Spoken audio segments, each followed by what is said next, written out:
All right, welcome back. This is still the Polity, reaching you live from the Abuja studios of Kaftan Television. And I will delve more into the issue of the election aftermath, particularly how the APC hopes to consolidate power and bring together the various factions and forces that are currently still having some level of infighting and battling. Joining me right now to speak on this is the Secretary, APC Directorate of Agro and Commodities, Mr. Redson Tedeke. He joins me now to speak on the issues of the APC's path after the elections. Thank you so much for joining us. Good afternoon. It's nice afternoon. It's nice being here. I love what you have here. It's beautiful. Thank you so much. Thanks for coming. All right, let's start now with the basics of it. Elections are over, but it seems as though campaign. There's another level of campaigning going on. People say it's the first of its kind, where a winner has emerged, a president-elect is ready, he's been given the certificate of return, yet it seems as though there's still this bickering. What's the path forward, and how do you think the party is going to bring people back together so that the work of governance can actually begin and politics can take a backstage? Well, the reality is the bickering is expected because of the nature of campaign that we had. Usually what we always have is where seasoned politicians go into an electoral campaign process, and then expectations are either met or not met, and people go back to the drawing board to think of what to do next. But this was different. Now, I am an APC member, but you have the obedience. You have the NSAS group that practically became a core of the obedience structure. And I tell those that are willing to listen, the concept that I will be the head and not the tail is actually wrong when it comes to development and growth within the society. And so people must accept that in everything you go to in life, there are going to be winnings and there are going to be what? Losses. So we are struggling in this process to be able to accommodate. We don't see losing as a part of the electoral process. So it is a mental challenge, a mental issue. I know they talk to the Chris, but it's a mental process. And so when you see it as though the campaign process is ongoing, because unlike before, and I'm going to use this not because it's not derogatory, but you see, under the Buhari presidency, the Northerners are not really very social media savvy. They are not always on the internet. They will not challenge you if you like. Tear. You will see the result at the end of the day. But what you're beginning to see is that under the Asiwaju presidency, you're likely going to see where the Southwest, what I call the home base, are going to be confrontational with regards to every challenge, with regards to every issues that are associated with the presidency, with regards to the results, with regards to the election itself. So what you're saying, what is seeming as though we are still campaigning, is because you see both home base, both forward attacking formation going at themselves and forgetting about what matters. And what really matters? The elections have come and gone. What matters is how do we set the agenda for the next 4 years. Now, Asiwaju has set his manifesto. What I expect people to begin to do at this level is to query the manifesto. As a farmer, I should be able to look at that manifesto. People have been coming to me and saying, okay, you promoted the agricultural component of Asiwaju. What is going to happen in agriculture? And I'm able to put it down for them and say, in the next 4 years, you are going to see the Agbado revolution.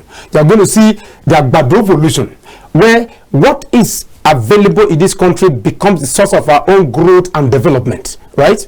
And so we should begin to query that document. And so Nigerians should begin to talk about it so that in the next 4 years you have an idea of where you are going. But because, like I said, the social media is based on click. It's based on, what I'm talking about. The more people click on your post, the more what? The more revenue you generate. So people are out there making money and forgetting what really matters. What really matters is governance. So all those bickering, whether it's intra-party or inter-party, are primarily a continuation of the sentiment expressed in the election because people no more lose. And that is crazy. That should not happen. All right. We'll definitely delve into the details of that aspect of the manifesto, and I believe you are best placed to answer those questions. But still on these issues, let's speak about key persons being involved in this. Now you made mention of obedience, you made mention of a component of them, and so on. The thing about that is that those persons might not officially be Labour Party members or supporters. So you might see, take for instance, we saw recently a man in a plane shouting obedience, we can't allow Asiwaju to be sworn in, you know, which was tantamount to treasonous statements and so on and so forth. But people will say he just claimed to be an obedient. Now, on the flip side, looking at the APC, some persons within the party with official positions have made certain statements that people might consider divisive.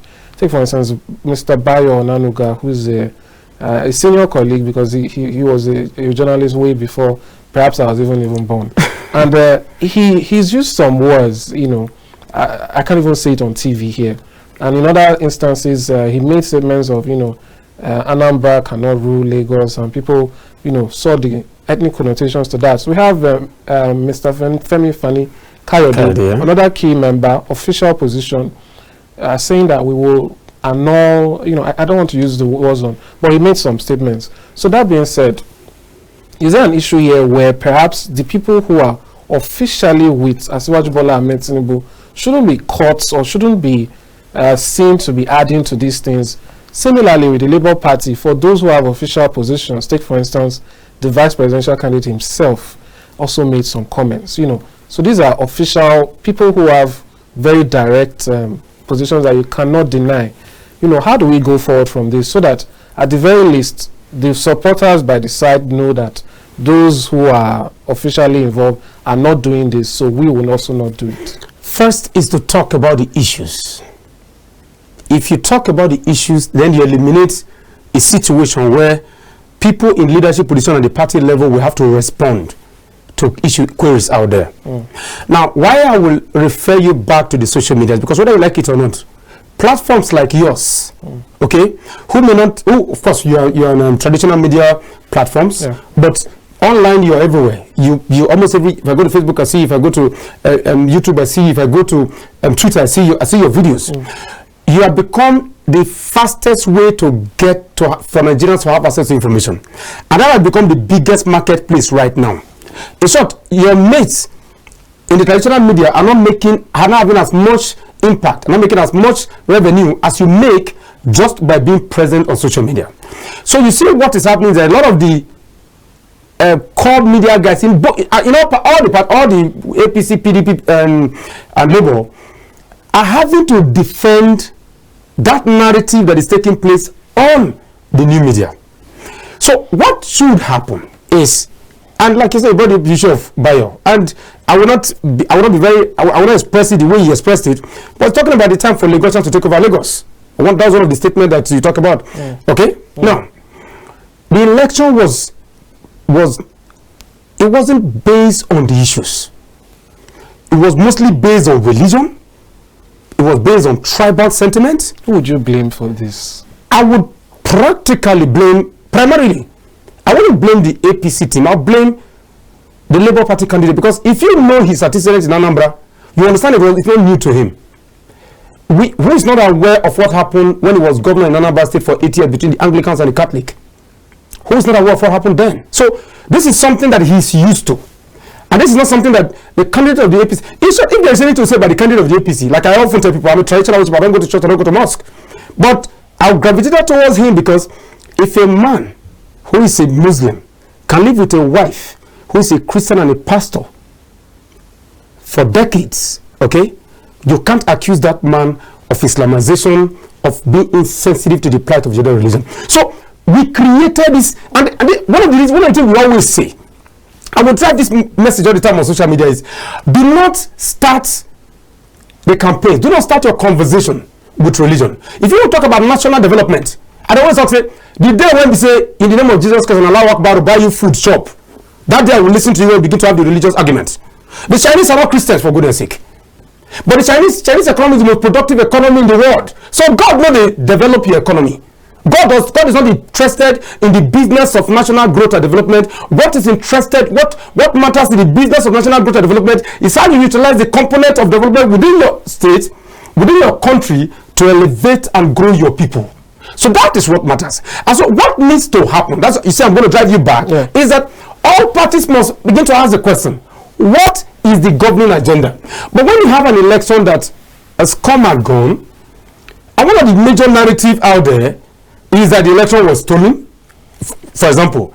Is that there was massive rigging? Is that I won so and so? Is that the FCT is the citizens of the FCT are more important than the citizens of every other region? What you are going to create, and sorry, the media also has a role to play here. What you are going to create is a narrative that is anti-development, is anti the country itself, is anti-progressive, is anti what is necessary for the country to move forward. So that is exactly what people begin to discuss. And one of the things you know is that what sells on social media is what is irrelevant. Why is TikTok selling? What does TikTok offer you and I? Why do you think that the algorithm of TikTok in the US is from the algorithm of TikTok in China? What is on TikTok in China is all about growth, development, and the progress of the Chinese state. What you see about TikTok in the US is people doing funny things, abusing elders, and everybody's what? You see a TikTok where somebody's abusing an elder, and there are 50 million people watching it, and you ask yourself, what is the impact of that in the development of your people? So, if you create rubbish content, you know what will happen? People will go with that what? Rubbish content. So, what needs to change is for the nation, for those that believe in this country, for those that trust in our progress, to set an agenda that focuses on Nigeria first, Nigeria only, and Nigeria always. That way, you wouldn't have to force leaders to begin to answer questions that are concerning the Nigerian growth and development of our state and our current economic state. I am an APC person, but I criticize MFLA more than anybody. I got benefit from the CBN with regards to the Uncle Brothers program, but I criticize the CBN for the Naira redesign policy. Why? Because it was a flawed policy that killed farms across the country. My farm suffered. I was throwing away eggs. It's just it got to a point I was using egg to pay my staff salary. Think about it that way. So I was feeling the pain of a policy that came from both the CBN and in some cases from elements like Governor Erufai said, element in the villa. That was destroying my business. So I was the one that said on television, I said, I looked at what I said, you well. You remember that popular this thing? I was the one that said it. Because you be president.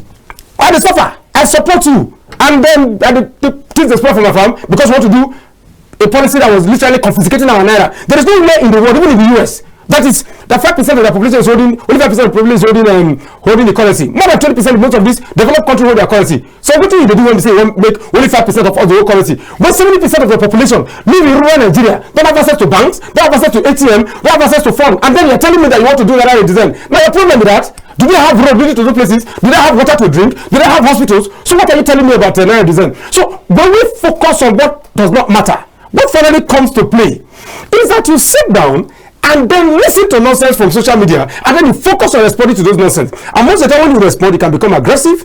Like people like me, I'm always very aggressive when I respond. Or you can become mild and reasonable if you want to be a diplomat. But bro, social media doesn't understand diplomacy. And that is why you see, we must gravitate from that madness into the street of developmental narratives that focuses on the strength of the Nigerian state and how we can address our weaknesses. And we have so many of them. That's I'm bringing you back to it because that's what matters. That's fair. That's fair enough. All right. So one final question on this, and then we'll go straight into the agricultural revolution we should be expecting.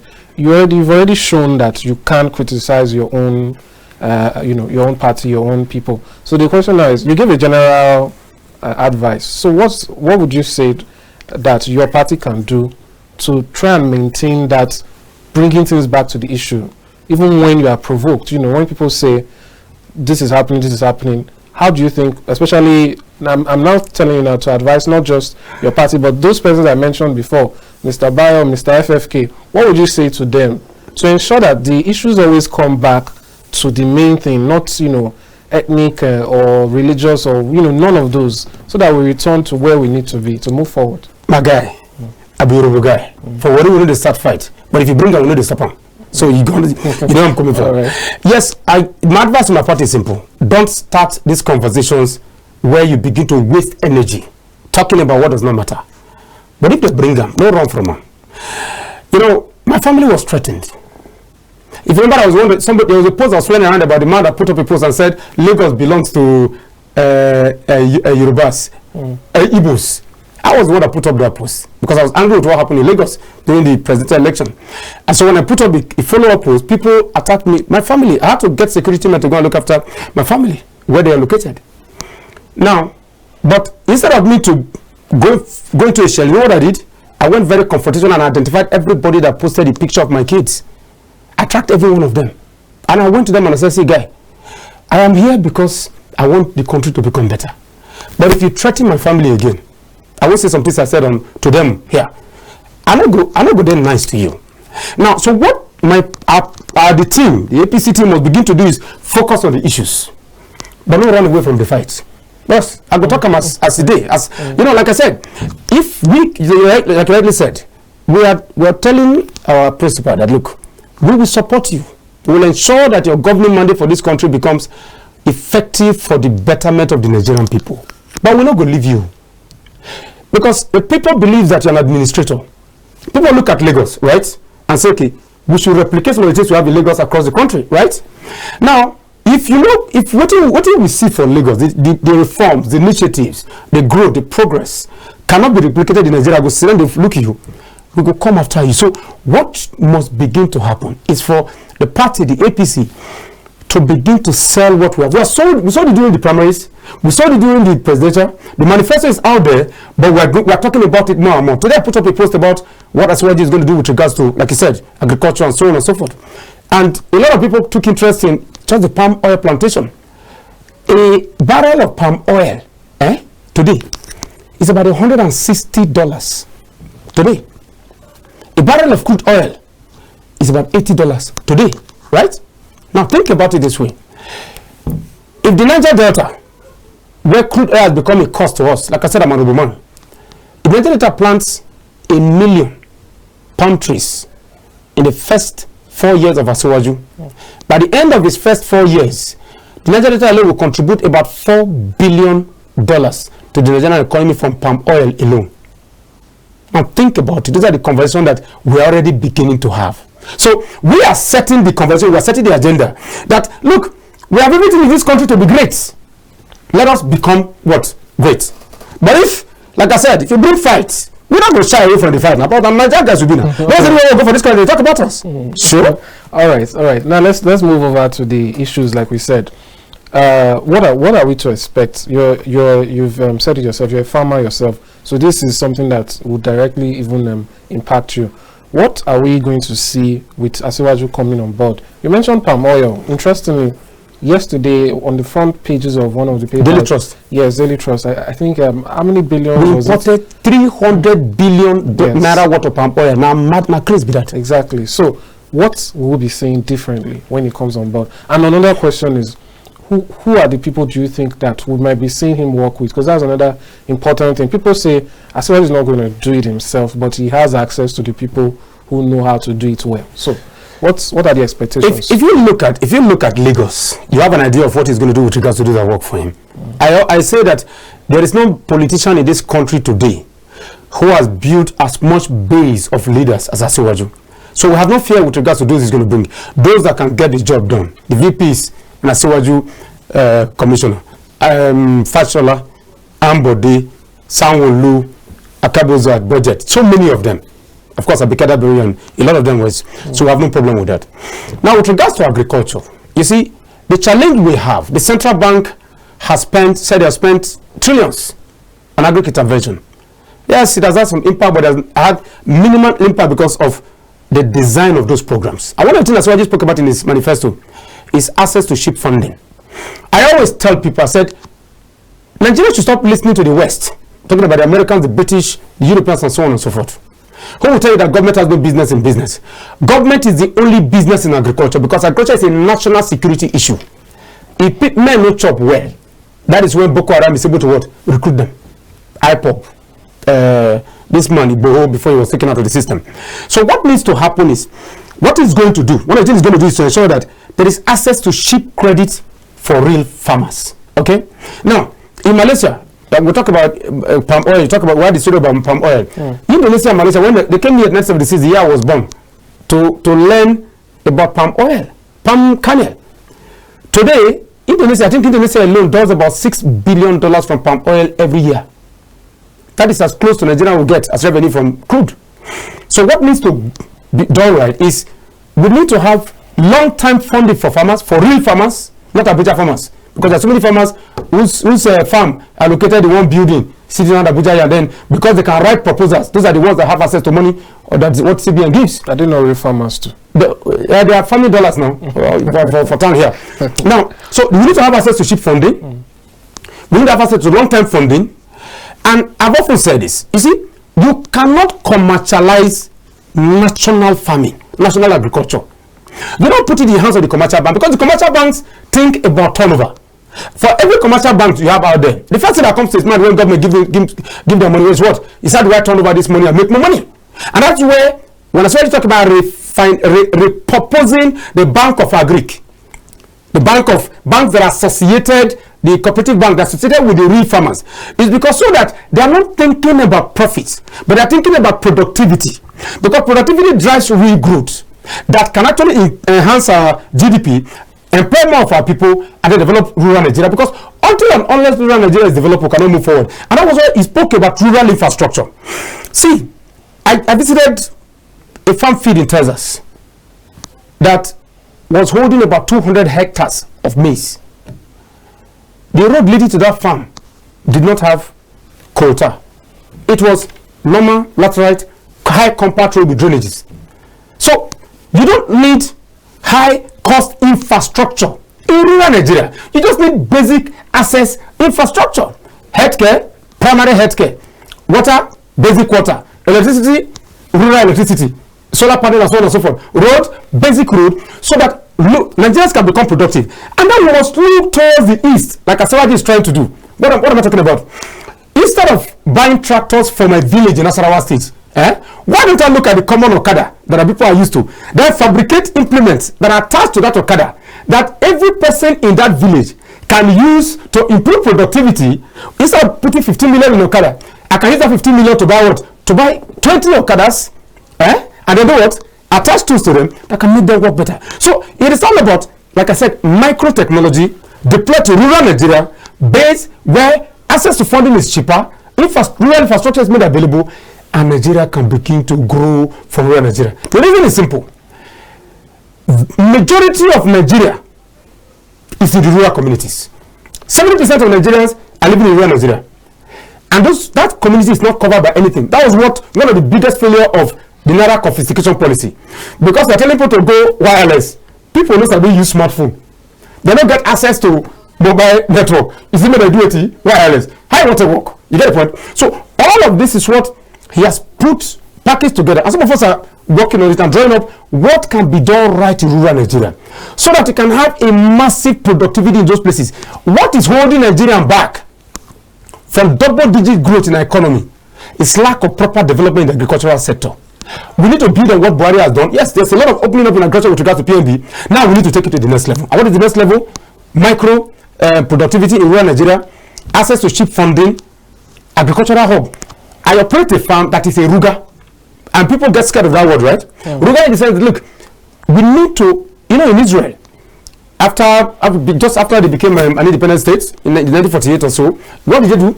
One thing they built to create a uniform and structural cultural integration in Israel was the cubic farm model. What are they? They are rugas, where a community, they built community of farmers, and you can have 10,000 farmers in that place, enjoying the same facilities, working with the same support system to what? To produce. And that is why you see they were able to develop desert into what? Into farm fields to produce grape. And that is exactly what we're talking about. That is exactly what the manifesto is all about. Leave no farmer behind, make the Nigerian farmer productive, make the Nigerian economy beneficial for that productivity, and enhance their capacity. That is exactly what the manifesto is all about. That's fair enough. It seems like they say, it seems like a plan. Your focus, from what you said now, is on the rural areas. Just the other day, I saw just a comment by someone in tech, and he was what's the word? Will I say commending the agricultural sector? He said that some persons who try to transition into agriculture or farming, they just quietly slink back after about some months, because it's not as they say, it's not beans, so to speak. So the question I want to ask now is, while speaking about the rural area, is there an opportunity here for graduates and experts to also key into this? Perhaps anytime people hear about agriculture, they're also thinking about agri-tech. Is there any way people can come in and bring more tech into this, or is this something that only the rural areas would really dominate? You You know, the way we look at agriculture is where we have the problem. Okay? Yeah, I have a farm, for example. There's a clinic in the farm, doctors and nurses, right? There's a fabrication unit in the farm, engineers and co. And then you have scientists with regards to soil testing, being able to formulate feeds and so on and so forth. So the entire society is actually foundation on agriculture. Don't forget that the Industrial Revolution was premised on, was agrarian. United Kingdom.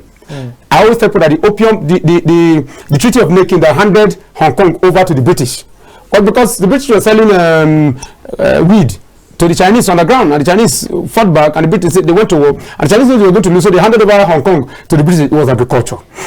So it is the foundation of everything with regards to human development, particularly in a nation like Nigeria that is just beginning to grow. Okay, what I mean therefore is that every form of technological advancement, okay, needs agriculture to be able to solidify their growth and progress.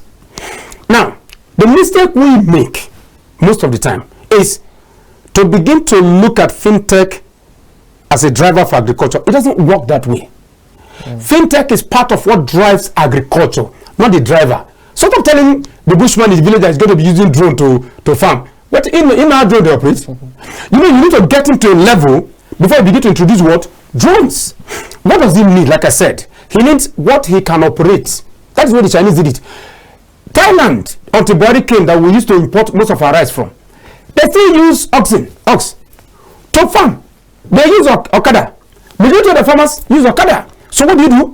You don't bring in that technology. Somebody called me the UK and said, Rex, I want to bring, there's this design, there's a, what name we call it, this new technology they use to print building. There's one name they call it, I've forgotten the name now. They said they want to use to build machine. I said, bros, you won't come carry one technology from UK, come village. Then we call the design, when you want to build machine, you call the use printer, the printer. Mr. Sodeke, just a moment. Let's just quickly hear from one of our callers. Yes. Good afternoon. This is the press. What's your name and where are you calling from? My name is Nasir Usman from Gusau, Zamfara State. All right, Mr. Usman. Please go ahead. Well, I am watching you live from Gusau, and my advice is that the future of farmers' economic stability in Nigeria is that please let the incoming president, towards Bola Tinubu, expand the welfare of farmers, especially in terms of giving out the grains. There is one program that is called Anko Borrowers, so let it be given to those that have farm, those that can farm, not those youth that always just put it into pocket and buy iPhone, buy motorcycle, and so on and so forth. Please let that materials be reaching the exact farmers. So we need such kind of program to be continued on and on. Thank you very much. Thank you. Thank you for calling. Thank you so much. Yes, I think it's... Yeah, but it's right. You know, we talked about it. Yeah. That's exactly what I'm talking, because people who... see, we need a national farmers database. I'm coming to where it's coming from. We need to understand, we need to know what is the number of farmers that we have in the country. We started working on that already. So if you have 1 million pig farmers, if you have 100 cattle farmers, you have all of this, you pool them together. And then use that to be able to plan policies. So like I was saying earlier, there is no need to introduce technology that will literally be destructive and not be effective. If you take tractor to most of our communities, they will not be able to use it. And then when the parts get, like the John Deere's of this world, when the parts begin to have issues, you're not able to replace them, really. Because for you to replace them, sometimes you have to place order from the US. So all of the structures, the doctors, the engineers, all of these people are getting out of school, they must understand that agriculture is not short-time business. And that is where government needs to come and build the foundation, the rural infrastructure, the technological backbone. If you know, the internet is the product of the American government. It's not a private investment. So nobody should come and scope us. Okay? The government built the infrastructure. And then what did the Bill Gates and co do? They tap into that infrastructure. So that needs to happen. The capital you need to make agriculture work, there is no person that has it. You know, the thing about it is that it is expensive to farm. It is expensive to become to follow up with the produce and the value chain addition in agriculture. So what you need to do is the government to step in and create the base. Then what individuals now do is to step on that foundation to what? To now elevate the narrative. It is in that process of elevation that technology can come in. Because what are you doing? Government has provided the platform. You are already farming. Then you can begin to talk about drones, right? Why? You can begin to talk about drones when the feeds we have about over 50 million arable hectares of farmland. Okay? Now, have we cleared 10% of that 50 million? If Nigeria does 50% of the arable hectares of farmlands that we have, which is why clearing of land for ordinary Nigerians to go out and farm is part of the manifesto. So that once the platform has been provided, roads have been provided, telecommunication infrastructure has been provided, land is cleared, tractors or cadres and co have been provided. When you are now going to farm, it will not be like those your fintech guys that are going, get their figures burnt and run out. No, they will not have to invest. Like in my case, I built a dam, worth almost 75 million. I brought in power line to the place, worth over 120 million. So imagine where I am building all those myself. Then what is the role of government? Now they can't collect money from me, that be the role where they're going to play. Now, so it is all of those people who are thinking of coming to agriculture. We need to make agriculture sexy. We need to make agriculture interesting. You need to go to a farm feed and you're seeing a table tennis court, a badminton court, volleyball, football. You need to be able to have a cinema center. You should be able to go to a farm and then you're playing, at least if it's not nine hole, you're playing a 5-hole golf. You get the point. So all of this are in place. People should be able to go to a farm over the weekend and have dirt bikes. You know, dirt bikes, those bikes that you ride on dirt plane. Things that makes you want to go back.